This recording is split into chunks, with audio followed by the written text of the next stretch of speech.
Let's go to your calls right now. Paul is in Staffordshire. Paul, good morning. Morning, James. Hi, this morning. Good morning, Paul. I'm very well indeed, thank you. So, let's start with this. What's the point of the BBC?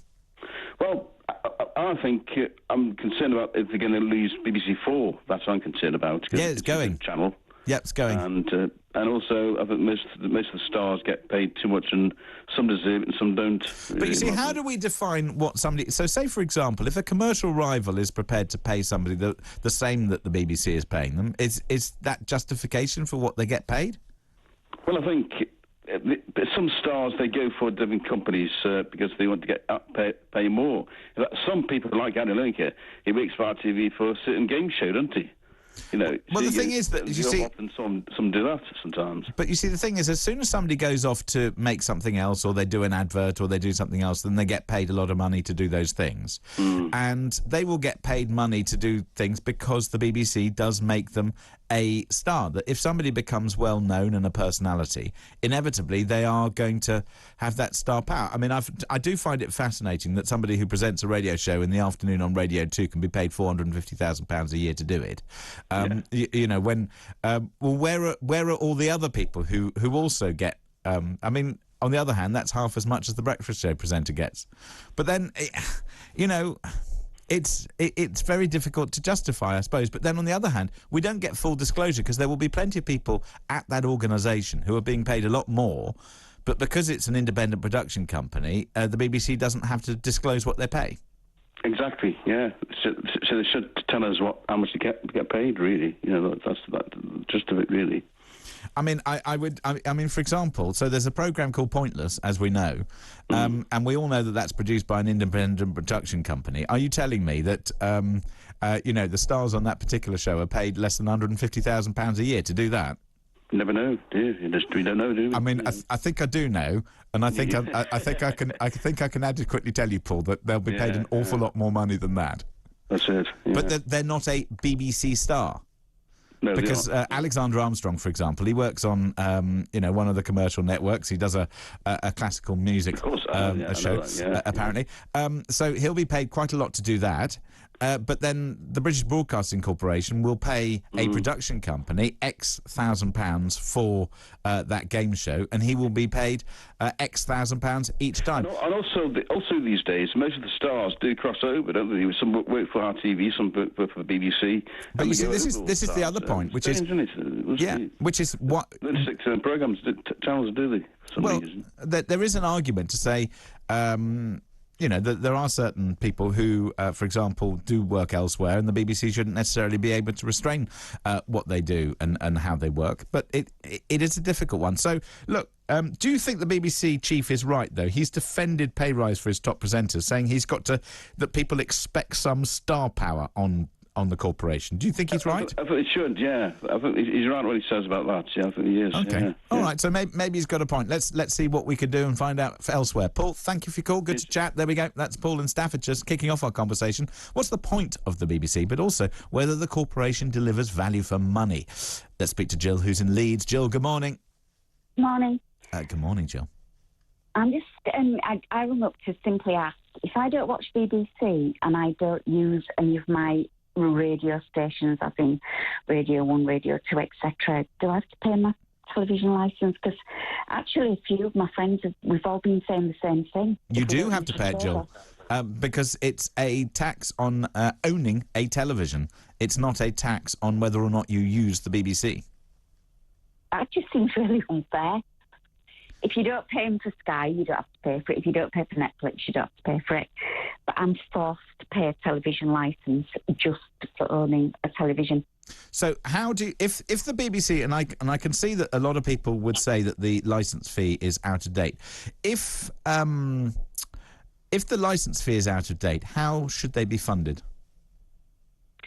I think you should be able to, like everything else, opt in or opt out. And if you don't want to use the services, you shouldn't have to. But do you not think that the nation should have a national broadcaster?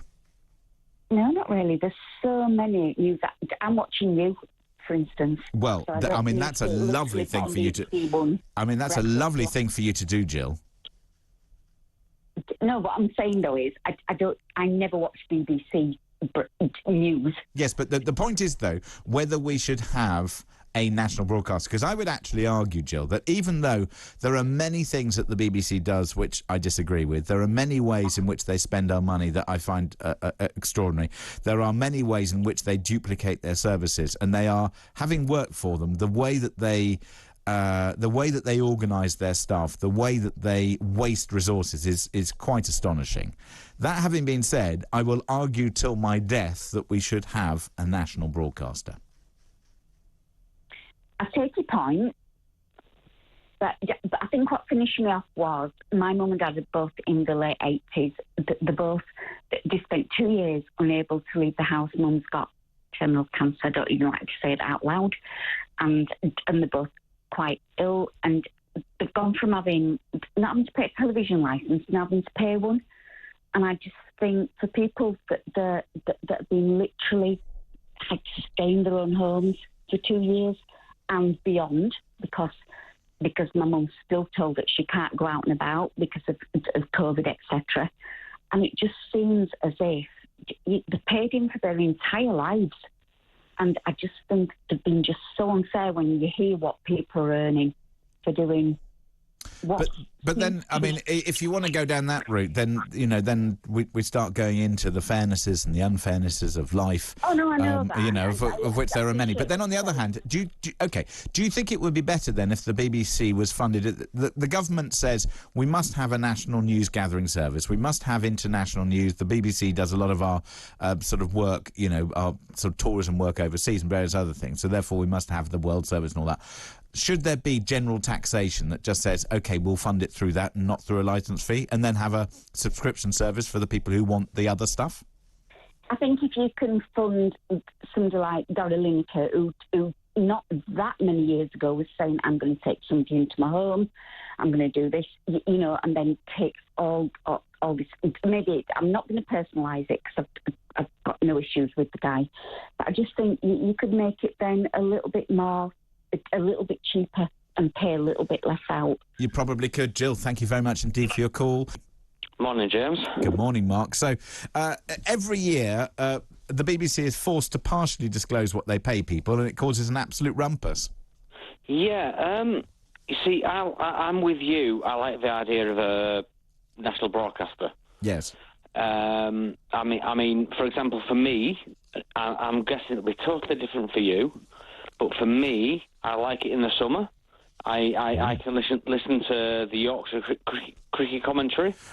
I do like it. There's something about having a bit of cricket commentary in the background, even though I couldn't care less about cricket. There's something about the sort of like the slow clapping and the sort of like the general waft of noise in the background, and then the fact that they talk about cake quite a lot. I actually thought you might like cricket, but okay. No, not really. My other argument is I'm a York City fan. Yes. If I can't go away, which is probably about 10 games out of 24. Yes. I'll listen to the commentary. I'll happily pay. What is it? About £16 a month? Yeah, so it's about, what is it, £159 a year or something, I think. Yeah, there you go. Yeah, I'll happily pay that for that. However, what I'm not happy with is paying for people like Gary Lineker. Bear in mind, you've worked for the BBC. Yeah. You're all meant to be impartial. The only person who I've come across that works for the BBC that can't keep an impartial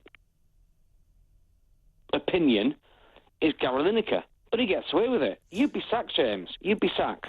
Very true. Certainly, given the stuff that I say here, I'm sure I would be. But then, on the other hand, I'm asked to do something different here, which is to I agree with you that it's different jobs.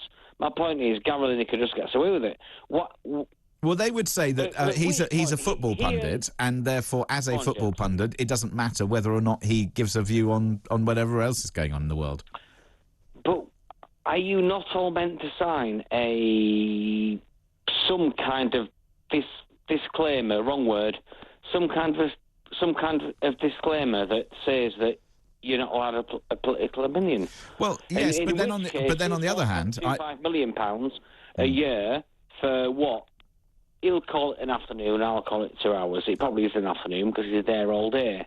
But it becomes irrelevant. But you see, here's also what I find very peculiar, is that if you have a look at the amounts of money, I don't see how somebody who presents a Radio 2 breakfast show, so that's Zoe Ball, she gets paid £980,000 a year by the corporation. I've seen that. And then somebody who presents a Radio 1 breakfast show, which is arguably almost as big, or should be just as big, he's paid half the amount. So he's paid £390,000. So I don't understand, and then I also don't understand how somebody who then presents an afternoon radio show is being paid more than somebody who's being paid a breakfast show, which is Steve Wright, and he gets £450,000. It makes no sense. James, a question for you. Yes. And you might not be able to answer this. Right. But you've just asked a question I was going to ask myself. Which one out of the two of them, the breakfast shows, Radio 1 or Radio 2, gets the better viewings, and as such... Radio 2 definitely has more listeners. Oh, you see, I thought Radio 1, but okay. No, so Radio 2 definitely has more listeners, but then on the other hand, Radio 4 has a lot of listeners, and then you have a look at the presenters there, and although Amol Rajan has received quite a significant pay rise, £80,000 pay rise, he's paid at least £325,000 a year. They have a very significant number of presenters on their Yesterday programme, or whatever it's called. So it is fascinating that they seem to find different amounts of money to pay different people to do kind of the same job. That was kind of my point, because basically, you know, I mean, I'd have said to you, Radio 1 would get, if you give it another hour or so, would get more listeners than Radio 2. But you see, here's what they really should be doing.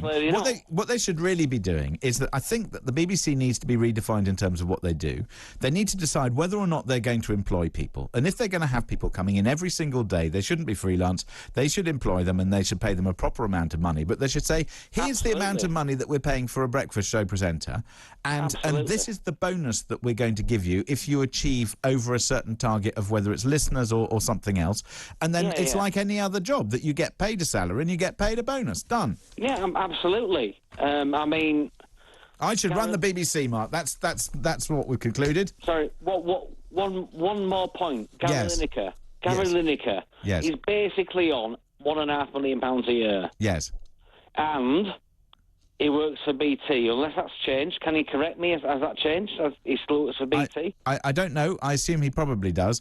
But on that basis, he can F off on me. Well, I wouldn't necessarily say that. Thank you very much indeed. But I think we've made the point. We've heard you, Mark. Yeah. We're not going to go down that road. There we go. That's Mark in North Yorkshire. Let's move on very quickly to Paul, just before we get some business news. Paul's in Manchester. Paul, good morning. Good morning, James. I'd just like to throw into the mix the fact that I think in the climate that we have now with the cost of living crisis and people, stretched and, minimum wage, 0-hour contracts, and you get these individuals on these sort of footballer-level salaries, or maybe they're really not footballer-level salaries, Paul. No, well, not literally, but I mean, compared to... the footballers will be paid what some of those presenters... The footballers will be paid in a week what those presenters are paid in a year. You're absolutely right, of course. But I think what I'm saying is that compared to normal, air quotes, normal people, these people, you think, well, what does warrant 980 grand for Zoe Ball to get up and, Well, the thing is that you and I know who Zoe Ball is, and some people might know who I am, but not many, and people don't really know Paul in Manchester. And that's the difference. Well, so what? I mean... Could you present the Radio 2 breakfast show? Somebody paying that out of licence fee money. I'm assuming. Could you do it, Paul? Yeah, of course. Yeah, of course. That's not the point. The point is, you're trying to get me off my point. The point. No, I'm not trying to get you off the point. I'm trying to say that some people are worth more money than others. Yeah, and everybody knows who Zoe Ball is. She's a very well-known personality, and she is a great presenter, by the way. I think she's... You're deliberately trying to get me off the... It's just sickening. It's nauseating. Why is it nauseating? Because she's there to entertain. Sorry, are you going to pay the same? Are you going to pay the same amount of money to somebody who goes? Say, for example, you go and see you go to the. What would you do for entertainment? Would you ever go to a pop concert? Would you ever go to a movie? Would you ever go to a play? I don't know. What would you do, Paul? None of the above. None of the above. Okay. What entertainment do you consume? Do you listen to music? Play it, record it, listen to it, absolutely. And okay. So would you pay? Who's your favourite artist? Music artist? Currently or historically? Whichever. I don't have a favourite, James, but I'll... Okay, what's the last thing that you listen to that you really like? Terry Reid. Don't know who Terry Reid is. He was the singer that Jimmy Page wanted to join Led Zeppelin. Okay, so Jimmy Page. So let's say, for example, do you think that Jimmy Page should be paid the same as somebody who picks up your bins who may or may not have a guitar talent? Well, no, it's not. The thing is, when you're talking about public sector broadcasting vis-a-vis commercial, they're two different things. This is the whole point. Yes, but public sector broadcasters are not paid the same as commercial broadcasters. Well, they should be paid more like a civil service salary or something, a bit more sensible. They're over it. Somebody, your previous caller quite rightly said they're freelancers. That shouldn't be allowed. I mean, it's up to them what they do. But then, what about the star power that, say, for example, I mean, and we've only had partial disclosures. So, say, for example, let's mention a name like Alexander Armstrong. Is he on the list, or do you think he just does pointless for no money at all? Was he Radio 3? I'm not sure. Well, no, he does a commercial classical music programme on a daily basis, but he also presents Pointless, which is a quiz show on BBC One. He's not in the list. So do you think he's paid nothing to do that? I don't know. You're getting into the weeds here, as Tom Swarbrick. Well, I'm not getting to the weeds here. I'm just not really. I'm just trying to make a point, and the point is, Paul, you're not getting full disclosure. So here you are ranting about the BBC paying all this money to various people, which I understand. The fact is that the people who are being paid the most, they're not even on this list. They're not even on this list. Well, you're absolutely... I'm not arguing with you, but all I'm saying is that from a layperson's point of view, they don't want to see their licence fee, which they feel like they're being coerced into spending on, but they don't have to. If they, you don't have... Somebody said only if you watch... Should we have a national broadcaster? No. Oh. It was created in the time of Laurel and Hardy. It's an anachronistic waste of space. Get rid. Let's get rid. Can you tell me what you really think, Paul? I love them. You know, I love you too, James. There we go. That's Paul in Manchester. There we got there in the end, didn't we? Let's go to Norfolk now. Russell is there. Hello, Russell. Hi, how you doing, James? Very good, thank you, Russell. So, the corporation, the BBC, does it deliver value for money? Oh, absolutely not. I can't find the words to describe my disgust at the BBC. Disgust? Well, yeah, the Boris Fashion Corporation and all their left-wing views, but they ain't left-wing when they pile on money for Lineker there was. But they've got to pay for their top talent, haven't they? Well, why have the James? I mean, if it's the going rate and Lineker, let him go with another TV company. We'll still see him. The ITV won't pay him no $1.5 million. Well, they probably would pay more. But I mean, I do find it slightly peculiar though that somebody like she's retired after 30 years, but somebody like Sue Barker, I do wonder why she wasn't paid as much as Gary Lineker, because I think she's just as much, if not more, of a national treasure. Yeah. Well, I'm not interested in all this national treasure stuff. Oh. I'm just interested in, look, if they're that good a value for money, why don't, there should be no problem in just going like Netflix. Like, we'd all be rushing to pay our £160, and get the old BBC. So make it voluntary, and then if we want to have it, then have it. Look, just jog my memory here. It was the guy they were paying $7 million for presenting, I don't know, Film 89 or whatever. But he was on $7 million a year. Oh, but that's because they were paying him to. So that was Jonathan Ross, and they were paying him to make the shows as well. That's the money included that too. So yeah, it was a big deal. But then on the other hand, he did move to ITV, and they probably paid him more. Russell, thanks for your call. Good to chat.